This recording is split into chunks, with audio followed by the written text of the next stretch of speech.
students. In this part, I will start the function of stomach. In the previous class, I have discussed about the structure of stomach.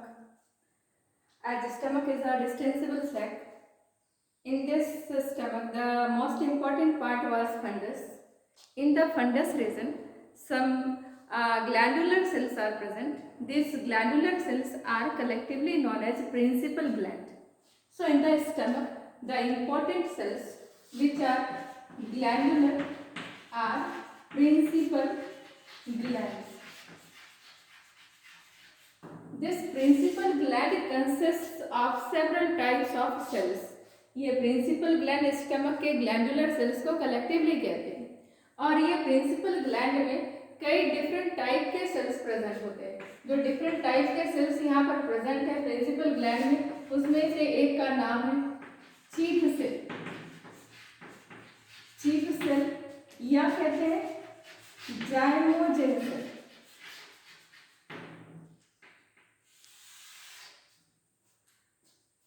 Chief cell और zymogen cell secrete करता है. यहाँ पर stomach के principal gland में कई तरह के सेल्स हैं जिसमें से एक का नाम है चीफ सेल और zymogen cell. This zymogen cell secretes 3 enzymes. 2 enzymes are in inactive form and 1 is in active form. यानी यहाँ से 3 इंजाइम का सिक्रेशन होता है जिसमें से 2 इंजाइम एक्टिव है और एक इनएक्टिव है. तो जो इनएक्टिव एंजाइम्स यहाँ से सिक्रीट होता है उसका नाम है पेप्सिनोजेन. और दूसरा इनएक्टिव एंजाइम उसका नाम है प्रोलानिन. और ये दोनों इनएक्टिव है और जो एक्टिव एंजाइम यहाँ से सिक्रीट होता है इसका नाम है गैस्ट्रिक लाइपेज. ठीक, अब यहाँ पर इनएक्टिव क्यों है इसका मतलब समझते हैं. देखो, ये दोनों एंजाइम प्रोटियोलाइटिक है यानी प्रोटीन को डाइजेस्ट करने के लिए. और आप और हम सब ये जानते हैं कि हमारा जो सेल मेम्ब्रेन है, दिस सेल मेम्ब्रेन इज लिपोप्रोटीनस यानी इसके आउटर मोस्ट लाइनिंग पर प्रोटीन प्रेजेंट होती है. तो कोई भी सिस्टम अगर प्रोटीन को डाइजेस्ट करने के लिए एंजाइम रिलीज करता है तो उस प्रोटीन डाइजेस्टिंग एंजाइम से उसके खुद के सेल्स का भी डाइजेशन हो सकता है. इसलिए जितने भी प्रोटियोलाइटिक एंजाइम्स हमारे पास हैं, जो स्ट्रॉन्ग प्रोटियोलाइटिक एंजाइम्स हैं, उनको इनएक्टिव फॉर्म में सिक्रीट किया जाता है ताकि ये जहाँ से सिक्रीट हो रहा है, जिस डक्ट से होकर ये जा रहा है, तो वो डक्ट से होकर उस डक्ट को ये खुद डाइजेस्ट ना कर जाए या ये जिस सेल का सिक्रेशन है उसी सेल को ये डाइजेस्ट ना कर ले. इसलिए वहाँ से इनका सिक्रेशन इनएक्टिव फॉर्म में होता है. और इनएक्टिव फॉर्म में करने के लिए इस एंजाइम के साथ, जैसा कि हम लोग जानते हैं, all enzymes are proteins in nature. जितने भी एंजाइम्स हैं सभी प्रोटीनस हैं. तो ऐसे प्रोटीनस एंजाइम जो कि पॉलीपेप्टाइड से बने हैं उनके साथ कुछ इनएक्टिव पेप्टाइड्स को जोड़ देते हैं जिसके कारण वो एंजाइम हमारा इनएक्टिव हो जाता है और उस फॉर्म में उसको सिक्रीट करते हैं. ये एंजाइम्स इनएक्टिव फॉर्म में इसलिए सिक्रीट हुए हैं क्योंकि ये प्रोटियोलाइटिक हैं, प्रोटीन को डाइजेस्ट करने वाले हैं.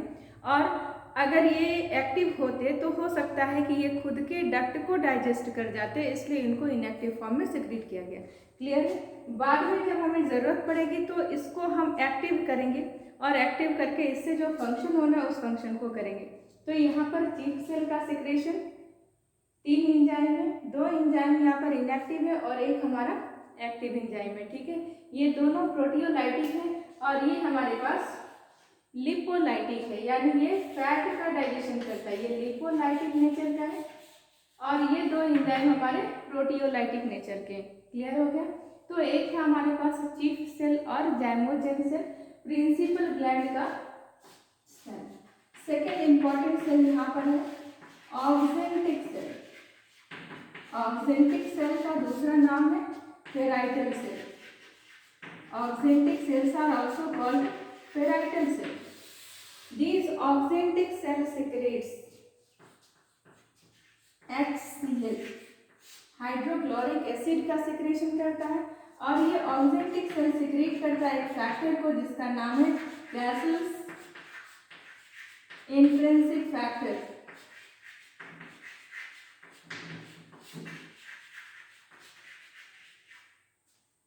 CIF, gases intrinsic factor CIF, दोनों के फंक्शन को हम लोग डिस्कस करेंगे। HCl का सबसे इंपॉर्टेंट फंक्शन है इन दोनों इनएक्टिव एंजाइम को एक्टिवेट करना, डाइजेशन के मीडियम को एसिडिक बनाना, फूड के साथ जितने भी जर्म्स माइक्रोब्स आए उनको किल करना। और गैसेस इंट्रिंसिक फैक्टर का फंक्शन होता है कि ये हमारे फूड में न्यूट्रिएंट में जो विटामिन B12 होता है इस विटामिन B12 के एब्जॉर्प्शन में ये हेल्प करता है। ठीक है, तो इसका फंक्शन होगा विटामिन B12 को एब्जॉर्ब करना और इसका फंक्शन होगा इन दोनों इनएक्टिव एंजाइम को एक्टिवेट करना और उसके बाद डाइजेशन के मीडियम को एसिडिक बनाना और फिर बाद में क्या करना, तो जो फूड में जर्म्स है माइक्रोब्स है उनको किल करना, क्योंकि एसिडिटी के कारण क्या होगा वो माइक्रोब्स हमारे किल हो जाएंगे। ठीक है, नेक्स्ट सेल जो हमारे प्रिंसिपल ग्लैंड में है वो सेल हमारे पास है, third cell is argentaffin. Third cell is argentaffin cells और इस आर्जेंटफिन सेल्स में कई डिफरेंट टाइप के सेल्स हैं। This argentaffin cell consist of G cell. It secretes gastrin. It secretes gastrin hormone. G cell it secretes gastrin hormone. G cell, D cell सबका function बताती हूँ अभी, secretes somatostatin. Secretes somatostatin hormone. EC cell secretes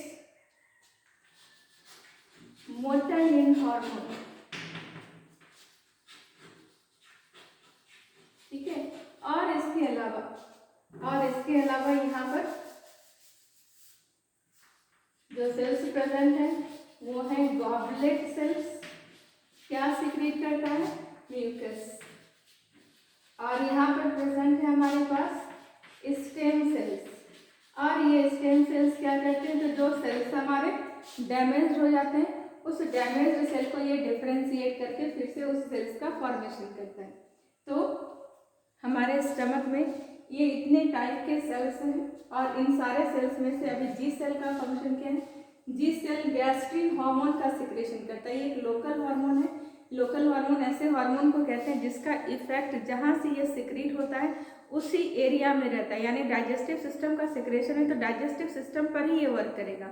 और आमतौर पर हमारे hormones किसको कहते हैं, तो आमतौर पर हार्मोन्स हमारे पास डिस्टेंटली लोकेटेड ऑर्गन्स पर जाकर वर्क करता है। जैसे मान लो पिट्यूटरी ग्लैंड यहाँ पर है तो पिट्यूटरी ग्लैंड के सेक्रेशन से फंक्शन कहाँ पर कंट्रोल होता है, तो पिट्यूटरी ग्लैंड के सेक्रेशन से हमारे पास थायराइड ग्लैंड के फंक्शन को रेगुलेट करते हैं, यानी सेक्रेशन यहाँ पर है दूसरे ग्लैंड को यहाँ पर रेगुलेट कर रहे हैं।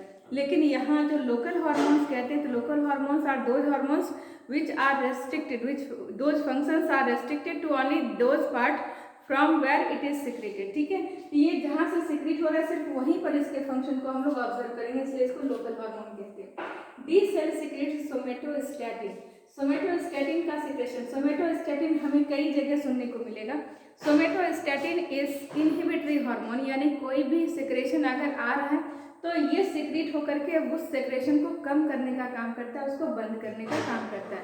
तो ये इनहिबिटरी नेचर का ऑब्वियस है, ये गैस्ट्रिक जूस के सेक्रेशन को स्टॉप करेगा, ये गैस्ट्रिक जूस के सेक्रेशन को स्टिमुलेट करेगा। इसी मोटाइलिन हार्मोन है। मोटाइलिन हार्मोन का फंक्शन होता है इट स्टिमुलेट्स पेरिस्टालसिस। ये क्या करता है, सुना है आपने टर्म स्टिमुलेट्स पेरिस्टालसिस। ये पेरिस्टालसिस को स्टिमुलेट करता है और पेरिस्टालसिस के कारण हमारा गट क्या होता है, गट हमारा क्लीन होता है, इसलिए इसको हाउस कीपर भी कहते हैं। इसको हम लोग हाउस कीपिंग हार्मोन भी कहते हैं। साफ सफाई करने का काम करता है। सिस्टम में कहीं पर फूड है तो उस फूड को ये आगे पास कर देता है। ठीक है, गॉबलेट सेल म्यूकस का सेक्रेशन करेगा, ये थिक कवरिंग का फॉर्मेशन करेगा, क्योंकि यहाँ पर जो HCl है इस HCl के कारण हमारे पास क्या होना है, तो सिस्टम को डैमेज हो सकता है क्योंकि ये स्ट्रॉन्ग एसिड है। तो म्यूकस का एक थिक लाइनिंग बनेगा जो HCl के हार्मफुल इफेक्ट से हमारे स्टमक को प्रोटेक्शन देगा। और स्टेम सेल्स का फंक्शन बताया कि कोई भी चीफ सेल, ऑक्जेंटिक सेल या आर्गन या फिर कोई भी सेल अगर डैमेज होता है किसी कारण से, तो यहाँ के जो सेल्स हैं वो डिफ्रेंशिएट करके उस सेल का फॉर्मेशन करेगा। ये हमारे पास स्टमक में कुछ इंपॉर्टेंट सेल्स थे। अब सबके फंक्शन को देखते हैं कि हमारे पास क्या क्या फंक्शन होता है। तो स्टमक में जितने भी डाइजेस्टिव जूस आए, सारे डाइजेस्टिव जूस को हम लोग कलेक्टिवली क्या कहेंगे, तो digestive juice of stomach is called gastric juice.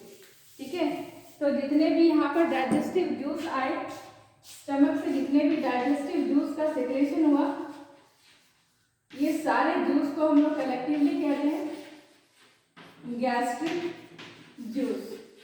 और इस गैस्ट्रिक जूस का डेली सेक्रेशन हमारे पास कितना है, तो daily secretion is 2 to 3 litres, pH 1.2 to 2.3 के बीच लाई करता है। ठीक है, यहाँ पर पेप्सिनोजन प्रोटियोलाइटिक है, प्रोटीन का डाइजेशन करेगा। पेप्सिनोजन इनएक्टिव एंजाइम है, HCl के प्रेजेंस में, ये HCl के प्रेजेंस में एक्टिव होगा और एक्टिव होकर के ये पेप्सिन का फॉर्मेशन करेगा और इसमें से इनएक्टिव पेप्टाइड बाहर निकल जाएगा। इसी इनएक्टिव पेप्टाइड के कारण ये इनएक्टिव हुआ था, तो यहाँ पर इसमें से बाहर रिलीज हो गया। This pepsin digest dietary protein into, protein को ये डाइजेस्ट करेगा और प्रोटीन को डाइजेस्ट करके क्या बनाएगा, तो पॉलीपेप्टाइड में तोड़ेगा, डाइपेप्टाइड में तोड़ेगा और पेप्टाइड का फॉर्मेशन करेगा। ठीक है, दूसरा प्रोरेनिन इनएक्टिव फॉर्म में था। प्रोरेनिन ये इनएक्टिव है, ये भी इनएक्टिव है, ये एक्टिव है। ये इनएक्टिव प्रोरेनिन क्या करेगा, तो HCl के प्रेजेंस में ये क्या हो जाएगा, रेनिन इज एक्टिव। इसमें से क्या निकल जाएगा, इनएक्टिव पेप्टाइड। और ये रेनिन का क्या फंक्शन है, तो ये रेनिन मिल्क प्रोटीन का डाइजेशन करता है। एंड मिल्क में जो प्रोटीन है, this milk protein is casein, it digest, rennin digest milk protein casein into para casein। This para casein combines with calcium and forms calcium para casein। This calcium para casein is further digested by pepsin into peptones plus प्रोटीओसिस। ठीक है, तो इस तरह से milk protein casein का digestion, ये milk protein का digestion करता है and milk protein is casein. Another is gastric lipase, क्योंकि ये एक्टिव ही है, ये एक्टिव एंजाइम क्या करेगा, ये एक्टिव लिपोलाइटिक था, आपने सुना था अभी, ये लिपोलाइटिक है and this lipolytic enzyme helps in digestion of fat. तो ये कॉम्प्लेक्स फैट को डाइजेस्ट करेगा। फैट हमारे पास बना किससे है, ग्लिसराइड से, तो ये फैट को चेंज करेगा diglycerides plus fatty acid and glycerol. और इस तरह से हमारे पास क्या हुआ, तो इस तरह से हमारे पास जो 3 एंजाइम थे डाइजेस्टिव एंजाइम स्टमक के प्रिंसिपल ग्लैंड से, उन तीनों ने फूड का डाइजेशन किया। इसके अलावा आपने सुना था कि HCl का फंक्शन क्या है, HCl इनएक्टिव एंजाइम को एक्टिव करता है, एसिडिक मीडियम बनाता है, साथ में जितने जर्म्स और माइक्रोब्स हैं उनको किल करने का काम करता है। इसके अलावा HCl सिक्रेशन था हमारा ऑक्जेंटिक सेल का या पेराइटल सेल का। ये ऑक्जेंटिक सेल और पेराइटल सेल का दूसरा सिक्रेशन क्या है, कैसल्स इंट्रिंसिक फैक्टर CIF, और ये CIF क्या करता है, तो विटामिन B12 के एब्जॉर्प्शन में इंपॉर्टेंट रोल को प्ले करता है। ठीक है, ये क्लियर हो गया हमारे पास स्टमक का फंक्शन। ओके, नेक्स्ट क्लास में हम लोग इंटेस्टाइन में एंटर करेंगे, स्मॉल इंटेस्टाइन के स्ट्रक्चर को डिस्कस करेंगे। ओके।